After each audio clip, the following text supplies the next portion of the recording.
Good morning, everyone. Our today's lecture is on the chapter number 5, that is the measuring instrument. In that, our main component of measuring instrument is the CRO. CRO is nothing but the cathode ray oscilloscope. CRO चं फुल form काय आहे? Cathode ray oscilloscope. In general जर सीआरओचा main purpose जर असेल स्टडीमध्ये, तर आपल्या जे काही इनपुट वेव्हफॉर्म असतात त्या जर आपल्याला त्याची फ्रिक्वेन्सी किंवा व्होल्टेज वगैरे मेजर करायचं असेल तर ते आपण सीआरओ वरती मेजर करतो.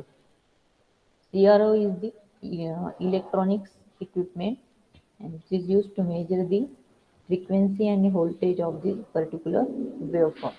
फंक्शन जनरेटर आणि CRO चे फंक्शन जनरेटर थ्रू CRO ला इनपुट दिलं जातं, दॅट इज द फ्रिक्वेन्सी, आणि त्यानंतर ते आपल्याला CRO ची जी काही डिस्प्ले असतो त्यावरती आपण टाइम पर डिव्हिजनचा नॉब आणि होल्ड पर डिव्हिजनचा नॉब सिलेक्ट करून मॅन्युअली आपण तिथे फ्रिक्वेन्सी आणि पर्टिक्युलर व्होल्टेज लेवल त्या particular sine wave, triangular wave किंवा दुसऱ्या एखाद्या फॉर्ममध्ये वेव्ह फॉर्म असेल तर तिचे आपण मॅग्निट्यूड कॅल्क्युलेट करू शकतो. तर आता त्या सीआरओची आपल्याला इंटरनल डायग्राम स्टडी करायची, म्हणजे त्याच्यामध्ये कोणते बेसिक कंपोनंट असतात, त्या कंपोनंटचं मेन फंक्शन काय आहे, ॲक्च्युली जो इलेक्ट्रॉन्स जनरेट होतो तो स्क्रीनपर्यंत कुठल्या पार्ट्स थ्रू डायव्हर्ट होतो आणि तिथे आपल्याला व्हिजिबल वेव्हफॉर्म कशी डिस्प्ले होते सीआरओवरती, तर ही फंक्शन आपल्याला सगळं बघायचं आहे.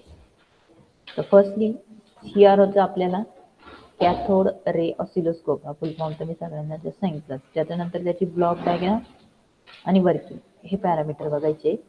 त्यानंतर सीआरओमध्ये CRT हा मेन फंक्शन असतो. जसं हार्ट हा आपल्या ह्युमन बॉडीचा मेन कंपोनंट आहे, तसं CRT हा सीआरओचा हार्ट म्हणून कन्सिडर केला जातो. जर तिथे CRT ट्यूबच नसेल तर सीआरओचं फंक्शन 0 आहे. म्हणजे ह्युमन बॉडीमध्ये जर आपलं हार्ट नसेल तर आपली बॉडी फंक्शन करणार नाही. Similar like that in the CRO, CRT is the heart of that CRO. Then fluorescence and the phosphorus, म्हणजे जो इमिट झालेला कॅथोड पासून इमिट झालेला जो इलेक्ट्रॉन्स आहे तो फॉस्फरस कोटिंगवर ज्या वेळेस बंबार्ड होतो त्यावेळेसच आपल्याला व्हिजिबल लाईट तिथे स्क्रीनवरती दिसतो. तर ते आपल्याला वन बाय वन आता बघायचं आहे. Then which are the main component or which are the main system included in the CRO. CRO मध्ये फर्स्ट पार्ट येतो CRT, जो मी तुम्हाला सांगितलं, it is the heart of your CRO. Then second one is the power supply. Without power supply CRO doesn't work.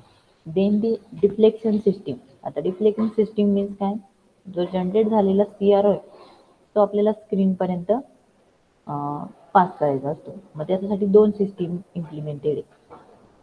त्याला particular name deflection system, horizontal deflection system and vertical deflection system, हे त्याचे दोन part इथे दिले बघा. सीआरओचा deflection system हा main part आहे, बट तो it is regarded to vertical and horizontal.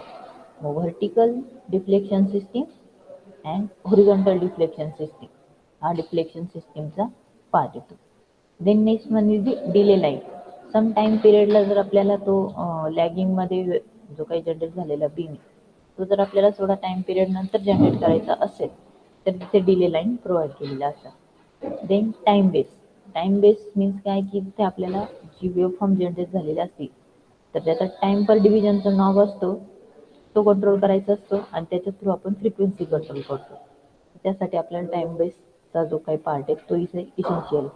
Next one is the trigger circuit. म्हणजे trigger circuit is the main circuit for the triggering purpose. तर हे ओव्हरऑल जे कंपोनंट्स दिलेले आहेत सीआरओ मध्ये त्याचा एक शॉर्ट मॅप दिलेला आहे. आता आपल्याला हे वन बाय वन सगळं फंक्शनिंग बघायचं आहे की CRTची डायग्राम कशी असते, त्यात कुठले कंपोनंट्स असतात, त्यानंतर डिफ्लेक्शन सिस्टीमचं मेन फंक्शन काय आहे, what is the function of vertical system, what is the function of horizontal system. तर हा सगळा पार्ट्स आपल्याला आता स्टडी करायचा आहे.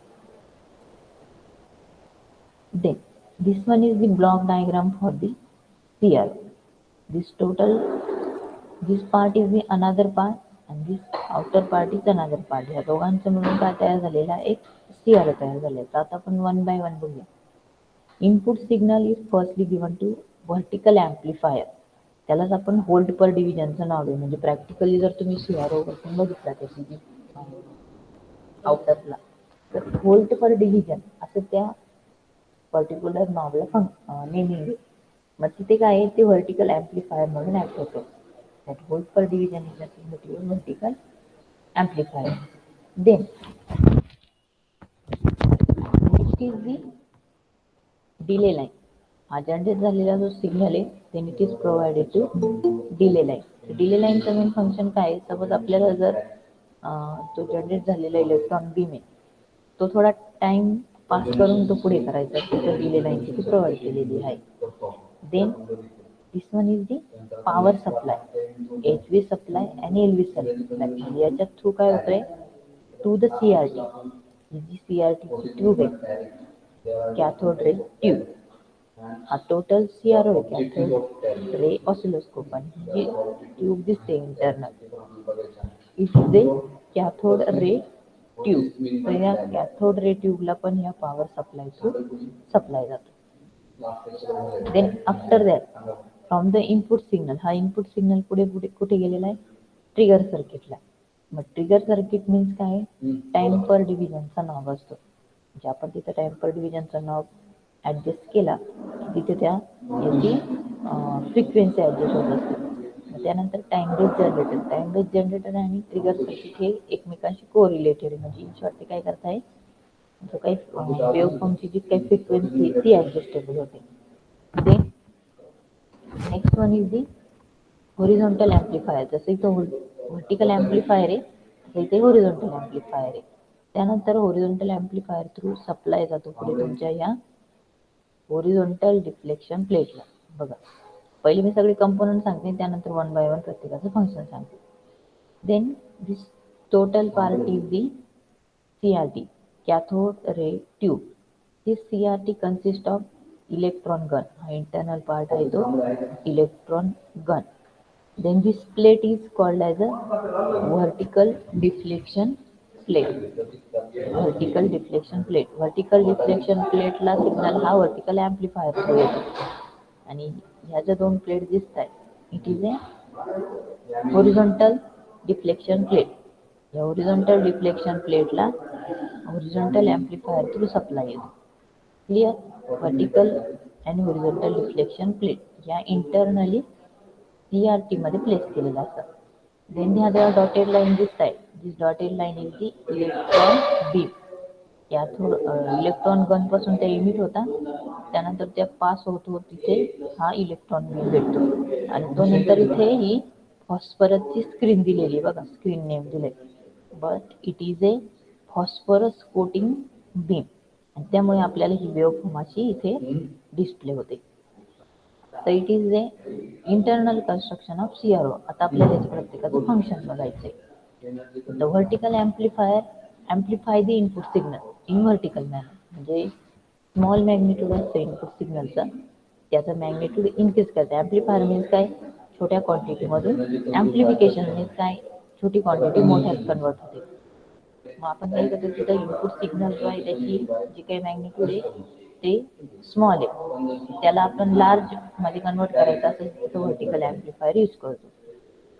Then this amplified signal is then provided to delay line.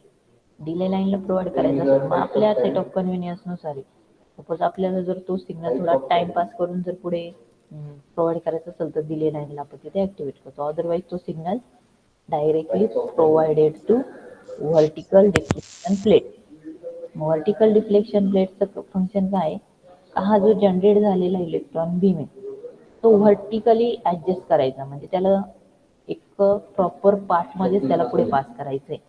म्हणजे तो दुसरीकडे कुठे डायव्हर्ट नाही झाला पाहिजे. इथे दिसतंय बघा, तो एकदम स्ट्रेट लाईन मध्ये इथे बंबाड झालेला आहे. तो असा तिरपा या साईडला गेला नाही किंवा खाली पण आलेला नाही. का येणार नाही, तर ही जी व्हर्टिकल डिफ्लेक्शन प्लेट आहे ती डायरेक्शन प्रोव्हाइड करते in vertical manner to the electron beam. याची जी काही व्हर्टिकल पोझिशन आहे त्याला ॲडजस्ट करण्यासाठी ह्या दोन व्हर्टिकल डिफ्लेक्शन प्लेट प्लेस केलेल्या आहे. समजलंय का? Yes ma'am. Okay. Then next part is the power supply. Power supply काय की ज्या याचं जर फंक्शन आपल्याला म्हणजे सीआरओ ऑन करायचं आहे, ऑब्विसली ऑन करायचं असेल तिथं आपल्याला पॉवर सप्लाय लागणार आहे. मग सीआरटीला पण पॉवर सप्लाय थ्रू सप्लाय जाणार आणि ही जी अदर सर्किटरी आहे त्याला पण पॉवर सप्लाय थ्रू सप्लाय जाणार. देन नेक्स्ट हा जो इनपुट सिग्नल आहे ॲम्प्लिफाईड झालेला तो पुढे कुठे प्रोव्हाइड केला जातो? ट्रिगर सर्किटला. ट्रिगर सर्किटमध्ये टाइम पर डिव्हिजन हे सेट केले जातात. म्हणजे टाइम हा फ्रिक्वेन्सीच्या इन्व्हर्स आहे. आपण टाइम ॲडजस्ट केला तर ऑब्विसली काय होणार? फ्रिक्वेन्सी ॲडजस्ट होईल. Because T is equal to 1/f असा फॉर्म्युला आहे. जसं आपण टाइम ॲडजस्ट करणार तशी त्या वेव्हफॉर्मची फ्रिक्वेन्सी ॲडजस्ट होणार. म्हणजे आपण टाइम पर डिव्हिजनचा नॉब जसा रोटेट करणार तशी इथे या वेव्हफॉर्मची फ्रिक्वेन्सी म्हणजे नंबर ऑफ ऑसिलेशन जे असतात इथे वेव्हफॉर्मचे ते चेंज होत राहतात. देन ट्रिगर सर्किटचा सिग्नल टाइम बेस जनरेटरला दिला जातो. टाइम बेस जनरेटरचं पण फंक्शन तेच आहे. तर टाइम पर डिव्हिजनचा जो काही सिग्नल असतो त्याला प्रॉपर त्याचा जो काही टाइम पिरियड आहे किंवा फ्रिक्वेन्सी ॲडजस्ट करायची. देन ती जी ॲडजस्टेड फ्रिक्वेन्सी किंवा टाइम जो ट्रिगर सर्किट थ्रू इनपुट जे आलेलं आहे ते हॉरिझॉन्टल ॲम्प्लिफायरला पुढे प्रोव्हाइड केलं जातं. हॉरिझॉन्टल ॲम्प्लिफायर काय करतं? अगेन त्या हॉरिझॉन्टल जो काही सिग्नल आलेला आहे त्याला ॲम्प्लिफाय करतो. म्हणजे इथे पण स्मॉल अमाऊंटचा जो काही सिग्नल आहे तो लार्जमध्ये कन्व्हर्ट होतो आणि तो ॲम्प्लिफाईड जो काही हॉरिझॉन्टल सिग्नल आहे तो पुढे ह्या हॉरिझॉन्टल डिफ्लेक्शन प्लेटला दिला जातो. ऑब्विसली नावातच दिलेले बघा हॉरिझॉन्टल डिफ्लेक्शन. मेन फंक्शन काय हॉरिझॉन्टल डिफ्लेक्शन प्लेटचं? हा जनरेट झालेला जो काही इलेक्ट्रॉन गन थ्रू जे इलेक्ट्रॉन बीम जनरेट झाले त्याला हॉरिझॉन्टल डायरेक्शन मध्येच मूव्ह होऊ द्यायचं, त्याला दुसरीकडे कुठे जाऊ नाही द्यायचं. मग त्यामुळे काय होतं? ही first plate vertically movement adjust करते आणि second plate horizontally movement adjust करते. हॉरिझॉन्टल आणि व्हर्टिकल या दोघांच्या ॲडजस्टमेंटमुळे काय होतंय? हा जनरेट झालेला बीम आहे हा स्ट्रेट लाईन मध्ये डायरेक्टली एका सेंटर पॉइंटला सीआरओ वरती फोकस होतोय. तो वरच्या साईडला पण फोकस होत नाही किंवा खालच्या साईडला पण फोकस होत नाही. का? तर आपण तिथे या दोन प्लेट बसवल्या आहेत.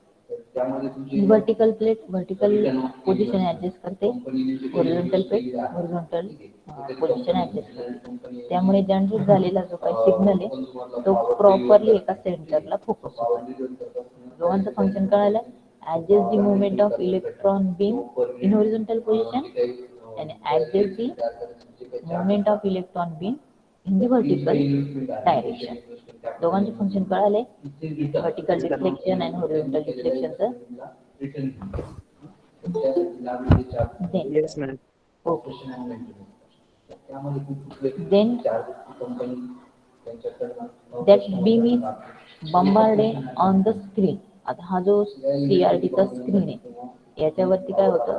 हा जनरेट झालेला इलेक्ट्रॉन बीम बंबार होतो म्हणजे तो तिथे जाऊन पोहोचतो. मग तो आपल्याला व्हिजिबल कधी होणार आहे? ज्यावेळेस इथे ही जी सीआरटीची स्क्रीन दिसते तिला फॉस्फरस कोटिंग प्रोव्हाइड केलेलं असतं. फॉस्फरस कोटिंग प्रोव्हाइड झाल्यामुळे काय होतं? That electron beam is in the form of visible light. मग आपल्याला तो ब्राईट असा व्हाईट कलरचा बीम याच्या सेंटरला भेटतो. आणि जसे आपण हे दोन नॉब चेंज करणार होल्ड पर डिव्हिजनचा आणि टाइम पर डिव्हिजनचा तशी याची मॅग्नेट्यूड म्हणजे व्हर्टिकली आणि हॉरिझॉन्टली. व्हर्टिकली जर त्याची आपल्याला हे ॲडजस्ट करायचं असेल मुवमेंट म्हणजे त्याचं ॲम्प्लिट्यूड तर आपण होल्ड पर डिव्हिजनचं नाव रोटेट करणार. आणि हॉरिझॉन्टली म्हणजे फ्रिक्वेन्सी ॲडजस्ट करायची असेल नंबर ऑफ वेव्ह म्हणजे एकच सायकल किंवा 2-3 सायकल आपल्याला याच्यात ॲडजस्ट करायचे असतील तर हात म्हणून टाइम पर डिव्हिजनचं नाव रोटेट करणार. ह्या दोघांवरती इथे या वेव्हचं व्हर्टिकल आणि हॉरिझॉन्टल अशा दोन टाईपमध्ये आपल्याला मॅग्नेट्यूड ॲडजस्ट करता येणार. तर it is a working principle and the internal construction of CR. समजलंय सगळ्यांना सीआरचं फंक्शन काय? Yes, ma'am. Okay. Then next one is the cathode ray tube. ही जी सीआरटीची ट्यूब आहे आता याचं आपल्याला इंटरनल कन्स्ट्रक्शन बघायचं. त्यात या दोन प्लेट तर आपण बघितल्या पण इन ॲडिशन टू दॅट त्याच्यात अजून काही कॉम्पोनंट्स आहेत तर त्याचं पण प्रत्येकाचं वेगवेगळं फंक्शन आहे तर ते आपल्याला आता बघायचं आहे. तर त्याच्यामध्ये मेन बेस असतो. बेस म्हणजे काय? हा इथे पार्ट प्रोव्हाइड केलेला असतो, हा एंडचा इट द बेस. ठीक आहे, आपण खालच्या डायग्राम मध्ये बघूया दिलेले वाटे. It consists of base, then electron gun assembly, deflection plate assembly, and fluorescent screen.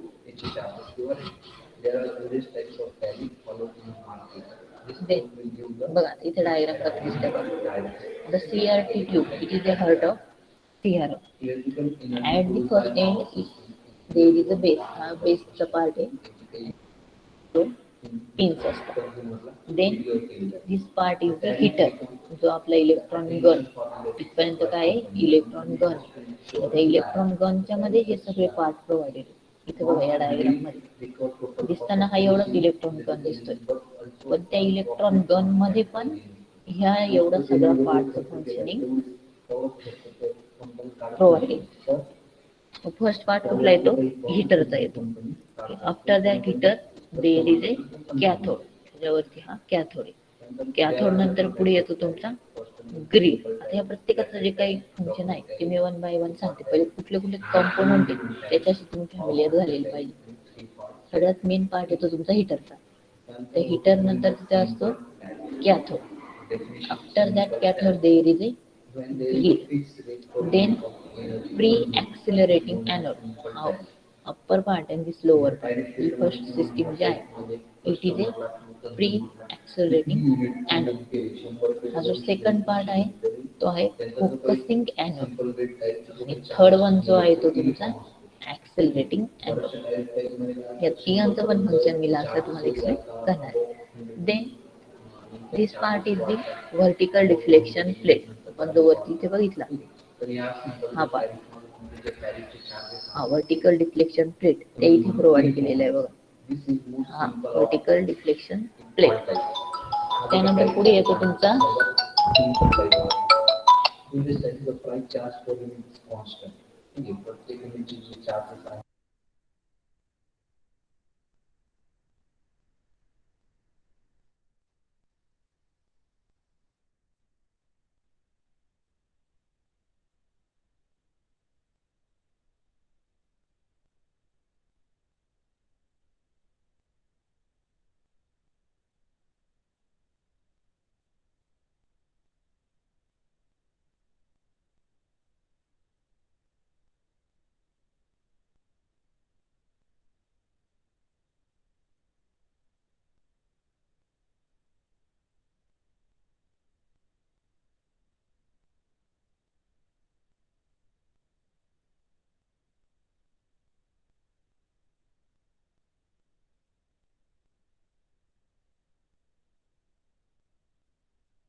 Am I audible, students? आवाज येतोय का? ओके. आपण इथपर्यंत आलो होतो. This is a vertical deflection plate and this one the horizontal deflection plate. Horizontal डिफ्लेक्शनचा part इथे दाखवला होता बघा, तोच पार्ट इंटरनली आता इथे प्रोव्हाइड केलाय. After that this arrow is nothing but your electron beam, आणि हा जो एंडचा पार्ट दिसतोय तो आहे तुमचा फॉस्फरस स्क्रीन. त्यालाच आपण काय म्हणतो? फ्लुरोसंट स्क्रीन. त्या फ्लुरोसंट स्क्रीनला फॉस्फरसची कोटिंग दिलेली असते म्हणून त्याला फॉस्फरस स्क्रीन म्हणतात. आणि इकडे वरती ऍडिक्वेट कोटिंग केलेली असते इथे. तर आपल्याला आता वन बाय वन प्रत्येकाचं फंक्शन बघायचंय. Heater is nothing but the component which generate the electron beam. हे हीटरचं मेन फंक्शन काय? हे राऊंड दिस टाइम म्हणजे इथं काय झाला, तो जनरेट झाला electron beam. Then cathode is also essential to generate the electron beam. After that there is a grid. Grid काय करतोय? एका पर्टिक्युलर पाथ मधनच त्याला पास करतो. म्हणजे ग्रीड जर प्रोव्हाइड केलेली नसली तर हा इलेक्ट्रॉन बीम या साईडला पण जाऊ शकत होता किंवा इकडे खाली पण येऊ शकत होता. मग ग्रीड प्रोव्हाइड केल्यामुळे काय झालं की त्याला एक पर्टिक्युलर पाथ भेटतोय की तो एक सेंटर थ्रूच पुढे पास होतो इलेक्ट्रॉन बीम. म्हणजे त्याला वरच्या साईडला मूव्ह होऊ द्यायचं नाही किंवा खालच्या साईडला मूव्ह होऊ द्यायचं नाही. हे इलेक्ट्रॉन गन मध्येच होतं. त्यानंतर प्री ऍक्सिलरेटिंग एनोड. प्री ऍक्सिलरेटिंग एनोड काय करतोय?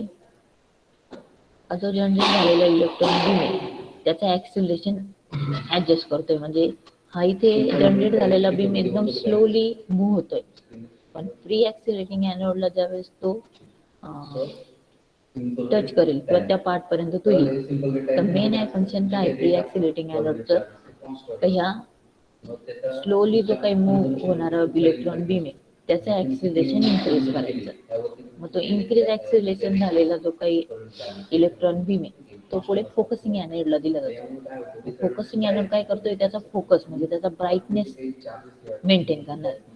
जनरेट झालेला बीम हा समजा कमी ब्राईट असेल तर हा तिथे त्याला जास्त फोकस देतो, कारण आपल्याला इथं स्क्रीनवरती एकदम ब्राईट असा एक स्पॉट दिसतो किंवा ब्राईट वेव्ह फॉर्म दिसते.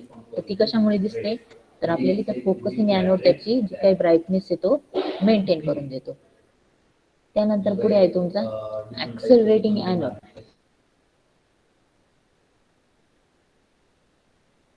फोकसिंग इलेक्ट्रॉन बीम जो जनरेट झालेला असतो त्याचं ऍक्सिलरेशन अजून वाढवायचं, म्हणजे त्याचा स्पीड इन्क्रीज करायचा इन शॉर्ट. मग तो जो इन्क्रीज स्पीडवाला इलेक्ट्रॉन बीम आहे तो पुढे हॉरिझॉन्टल डिफ्लेक्शन प्लेटला आणि व्हर्टिकल डिफ्लेक्शन प्लेटला दिला जातो. मग त्याचं जी काही ऍक्सिलरेशन आहे ते फास्ट आहे, त्यामुळे ह्या दोन प्लेट्स काय करत्या, vertical deflection plate vertical position मध्ये त्या बीमची पोझिशन ऍडजस्ट करते आणि हॉरिझॉन्टल पोझिशन मध्ये त्या बीमची मुवमेंट ऍडजस्ट करते. मग दोघांच्या ऍडजस्टमेंटनी तो एकदम सेंटरला फॉस्फरस जी काही कोटिंग केलेली आहे त्याच्या सेंटरला टच होतो.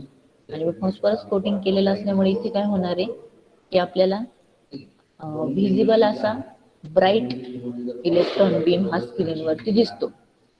राईट स्क्रीनवर का दिसेल, तर फोकसिंग एनोडने त्याचा जो काही फोकस आहे तो ऍडजस्ट केलेला असतो. आणि जसं आपण इकडे इनपुटला देणार तो सडनली आपल्याला लगेच स्क्रीनवर दिसतो, म्हणजे त्याचं ऍक्सिलरेशन पण इलेक्ट्रॉन गन मध्ये ऍडजस्ट केलं जातं. तर this is all about the CRT. समजले सगळ्यांना? सीआरटी कॅथोड रे ट्यूबचं फंक्शनिंग किंवा त्याच्या इंटरनल पार्टचं फंक्शन कळालं का सगळ्यांना? Yes ma'am. ओके.